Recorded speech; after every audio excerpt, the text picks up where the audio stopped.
Around 30 minutes into Call Me By Your Name, there's this scene where Elio and his friends go out one night to a restaurant bar with an open-air dance floor. Throughout the whole scene, of course, dance music plays to fill the air and to set loose all of the people on the floor.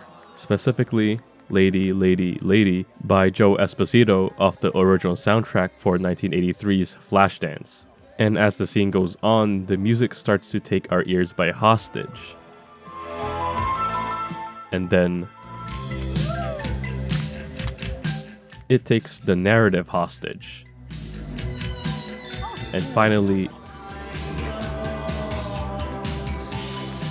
it takes Elio with it.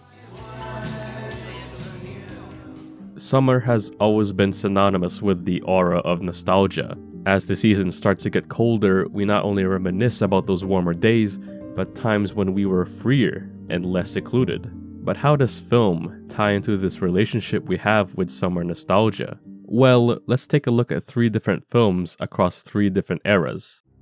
12 Angry Men from the 50s, Taste of Cherry from the 90s, and let's throw in Call Me By Your Name into the mix since I've already briefly talked about it. 3 movies that seemingly have no connection to one another that span decades in existence. But there's one aspect that ties all of them together. All 3 are perspectives of their time. The reflections on the filmmakers, actors, and society they were made in. No matter what combination of films you use in this example, it leads to each film you see being sort of a time capsule. This is why film as a medium has such a grasp on the pop culture zeitgeist. It's also why films set in the summer, in the past, or both are so captivating.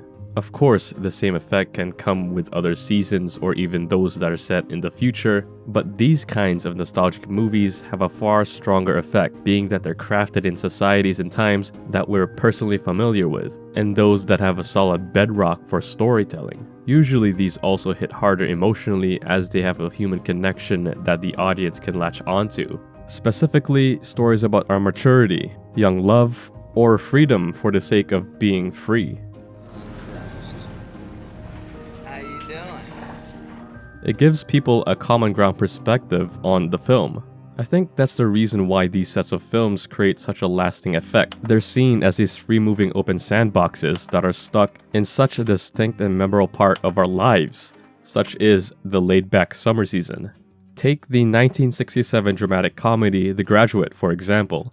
A film that takes place in the early summer of San Francisco in the 60s. A film that was nominated for numerous awards, and one which led the director, Mike Nichols, to snatch an Oscar for Best Director. And while the film was all high praise when initially released, and still is to this day, much more critical opinions of the film have come up as it's aged throughout the years and been seen by younger demographics. Most well known is probably Robert Ebert's initial review compared to one he did 30 years later, when he went from praising the direction and craft of the film to being more critical of it, and that is like, quote, opening a time capsule.